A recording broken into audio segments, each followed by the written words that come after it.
Thanks for tuning in and welcome back to the shop.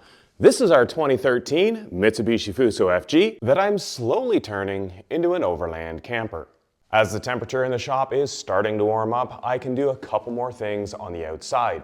Let's see what we can get done today. It's been a while since I've done anything on the roof, and it's pretty disgusting. So I think step one is wash the roof, and step two, I'm going to continue on securing the two side rails of 1010 T-slot extrusion, which will end up holding the solar panels to the roof. I'm just using a dish soap and warm water mix to clean this. It's mostly just accumulation of dust and a few dead wasps. I don't know if you could really see how dirty the roof was before, but I hope you can see how much cleaner it is after. These two 1010 T-slot extrusions are going to be held to the roof in two different ways. I've already gone along the edge and drilled and deburred 9 holes. They're a little bit hard to see, but there's the back ones poking through. And you might be wondering, how did I get these in the right place? Well, earlier I 3D printed this jig that fits into the T-slot and over the edge of the roof to show me where the hole needs to go.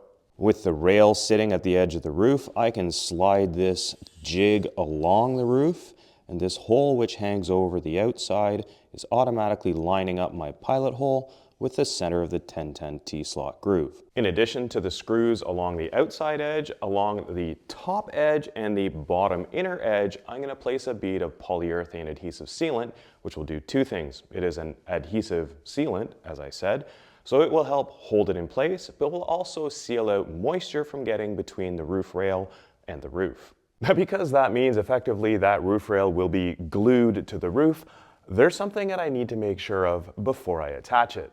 The advantage of using T-slot is that you can have adjustability in what you mount in it, because you can slide the mounting nuts up and down.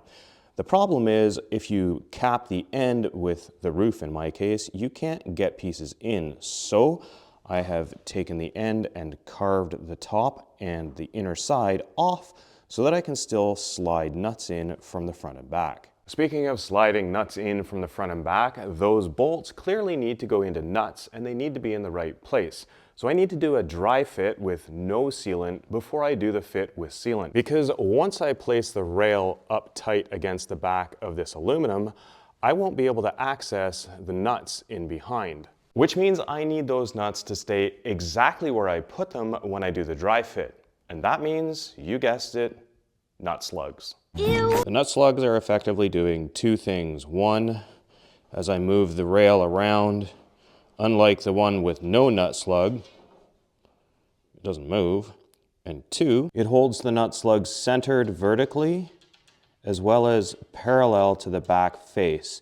Because when these slip down like that, it's pretty much a guarantee that that off angle is going to cross thread the bolt as it comes through from the front. So now, with the nuts roughly spaced in the track, I can do a dry fit on the roof. So to start, it's just a rough alignment. What I'm doing is eyeballing it. So with my rail up tight against the front, I picked this up, did a sort of visual vertical alignment, drop it back down, and make sure that it does in fact line up.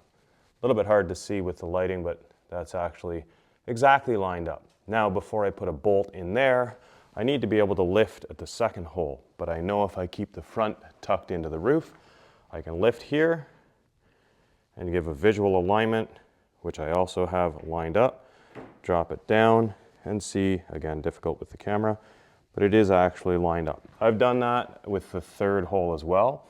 Now what I'm going to do, and I'm going to try, I don't know if it's going to work, but I'm going to put a bolt in here loosely so that the front end can't pick up, and I'll do the rest of them by just picking up from the back.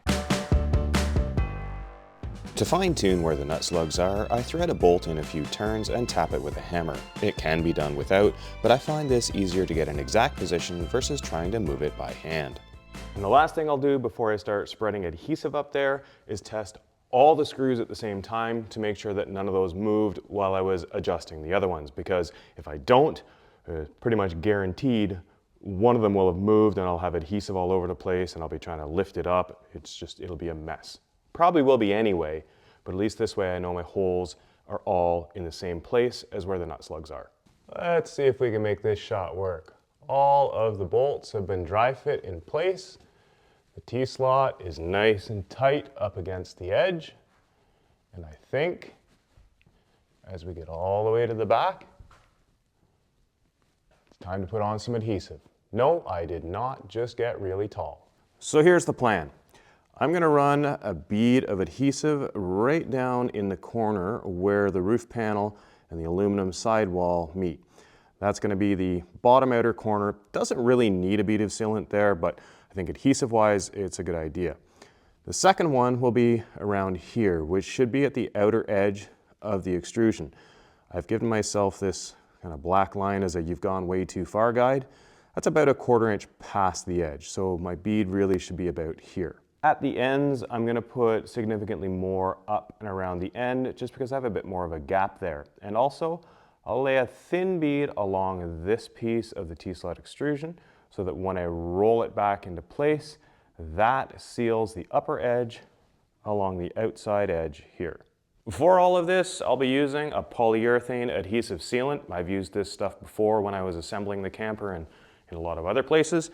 And because I've got about 40-ish feet that I gotta run back and forth laying beads, that's a lot of squeezing if you're using a caulking gun by hand, so I'll be using my cordless caulking gun.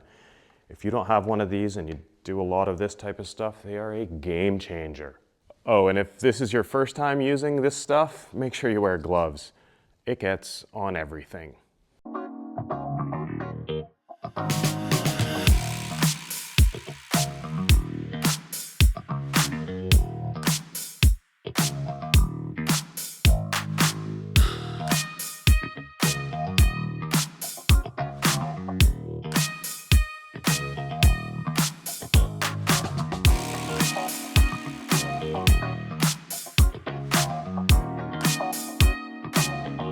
And with all the adhesive, hopefully, in place, I now can go along, finger tight all the bolts to hold it in place after I roll it in place, of course, and then I'll come back along with the cordless ratchet and tighten up each hole. Not quite sure how I'm going to tighten up a hole, but I'll tighten up the bolt at each hole.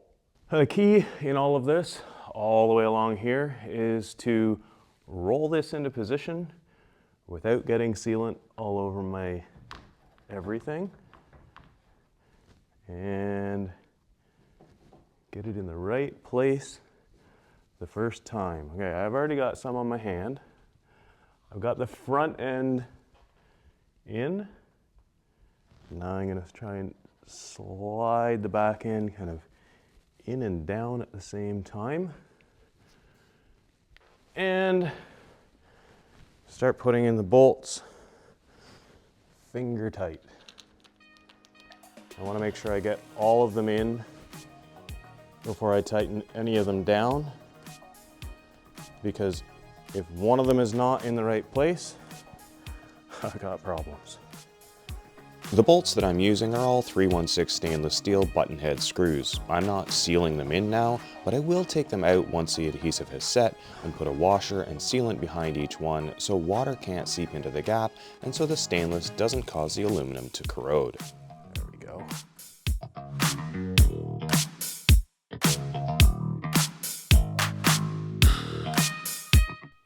With all the bolts snug down, I can use my gloved finger to spread any of the excess adhesive to form a small fillet along the edges of the T-slot. This is where it gets messy.